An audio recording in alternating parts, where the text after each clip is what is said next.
Good afternoon, everyone. This is Terry Koogler from Koogler Landscaping, giving you a little update and review on my Toro TimeMaster. I just bought two of these again. I've had the commercial, or the X-Mark commercial model, and I had one of these before and had a lot of problems with it. So the muffler fell off, the motor mounts fell off, the pulleys broke, on and on. Gas tank is very small. But after searching around and 41 years in the business, I decided I'd give it a try and try to address some of these other issues that I was having with it that seems like most people are having with it. So we'll start with the overall, it's a decent mower, has a lot of good qualities. It's lightweight, really like the personal pace setup on it. The bag's big and holds a lot, really packs it in there. The wheels are nice size and roll good over things. But the gas tank, we'll go over there on that. That's one of the things I fixed. So that's off the commercial Toro model. Forget the name of it, but anyhow, I took some epoxy, as you can see here. That's some just caulking I put to help insulate. So I put some epoxy on the bracket, so the bracket and the gas tanks off the commercial model. Then I took 3 screws. You can kind of see one. I'll get in there close. You can see one there, and there's 3 in there, trust me. And so epoxied the plate on and then put 3 screws right into the old gas tank. So it's epoxied onto the gas tank with 3 screws. And then I put some Loctite or some adhesive on the top, which is not really holding, but it kind of helps insulate. Then on the back side here, I put a little PCV pipe, did the same thing, epoxied that on, just to give it a little structural support so it doesn't wobble back and forth so much. Anyhow, that's been on the unit for 3 months or 4 months now, and I haven't had any problems with it. It's not knocked off. I see a lot of guys have them off to the side, but I found that I did have it over there at one time trying that, and I felt that was always coming close to branches and so forth, and was worried about it getting knocked off. So I moved it over here, and it's been wonderful. It drains the whole tank. It's up out of the way for the most part.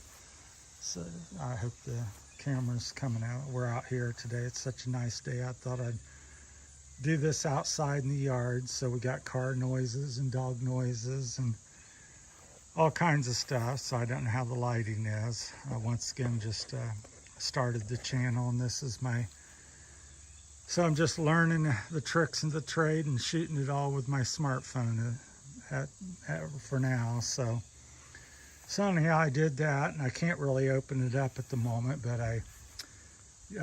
Toro does make some commercial, I believe it's a Toro product, best I can recall. They make some commercial pulleys, so I've addressed the pulley issues, so I replaced them. I think that kit, you can get a couple different kits with belts or without belts. So mine was about $150, the pulleys and the brackets, everything, but no belts or blades. So about $150. Took me an hour or less, probably 45 minutes to change that out. Fairly easy. I think anybody slightly mechanically inclined could do that. So yeah, the gas tank and the pulleys. Next on my list is when the transmission breaks. I think I'm going to, see if the commercial one will fit on there and address the one of the last issues. The power seems to be decent. I don't really mulch much with it. I'm not much for mulching, but because being commercial, you go out and tall, wet, grass. And as you see here, my grass, this is my backyard, this tall, it would just tends to want to clog up when you're trying to force that much material through it. It just packs it on the deck, and if it's wet, it just plugs up and doesn't do good. So let it fly out the bag or bag it if it's tall or wet. Other than that, it's been pretty good. Really like the handle adjustability. I've maintained that pretty much. It can't fold all the way to the front, but it can still fold at a 90-degree angle, so straight up. So love the personal pace.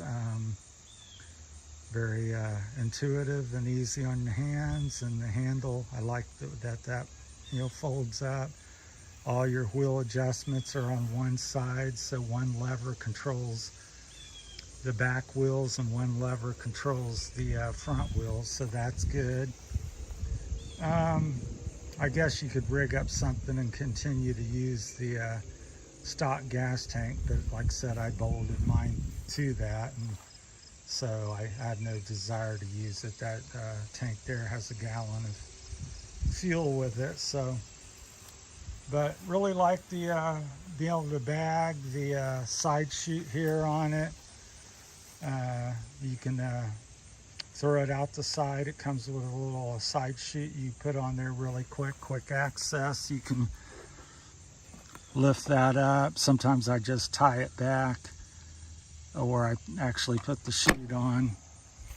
So that's a nice feature, very quick. So 3 into 1, I guess they call that, and you have a 30-inch cut. And now with the fixes, especially the gas tank, it is a true time saver, because you can cut 3 hours or so, where before you're lucky to cut 45 minutes maybe, and you were out. So you'd be out in the back 40 somewhere trimming or cutting, and you would have to walk back, or it's a fairly heavy mower, much lighter than the commercial unit. That's why I prefer this over the commercial. The commercial unit, I believe, is at least 20 pounds heavier. I think this is pushing around 160 pounds, and with a big load of grass in the bag, it's probably chalk on another 30-40 pounds to that. So it can get quite a handful when you're bagging, so you don't want to be lugging it around without gas and stuff. So anyhow, I bought 2 of them. This is the one I use daily, and the other one is my backup. And I have the same gas tank and pulleys, and I'll be updating you if I go to the commercial drive unit, because I think that's the last weakness on the mower, is the transmissions aren't very durable. I think they're under designed for the unit, especially again once you get a full bag of heavy grass. That's where I notice the issue. If I'm going up the hill, any kind of grade, and I got a full bag of grass, it can struggle a little bit. At least you notice it slowing down. It's so the transmission's kind of not, it's designed not to be bagging overall, and that's where it shines. And flat ground, absolutely no problem. So a good mower. I wish they would address the pulleys and gas tank and transmission, and then they'd have an outstanding mower. But if you're not willing to step up to the plate or and fix some issues, then it's to me it's subpar. But let me know what you think in the comments, and hopefully if this has been helpful to you in any way, that you would subscribe to my channel and leave a comment, like, and all the usual stuff. Like I said, once again, I'm new to the YouTube world, and I have 41 years experience in the landscaping game. I've been in business 41 years, and since my teens, and so I have quite a bit of experience. And once again, this is just one person's opinion. You can take it and hopefully it's beneficial to you, and if not, that's okay. So I appreciate everybody watching, and please again subscribe to the channel if you feel like this is helpful. And that's it from Koogler Landscaping. Have a great afternoon. Bye.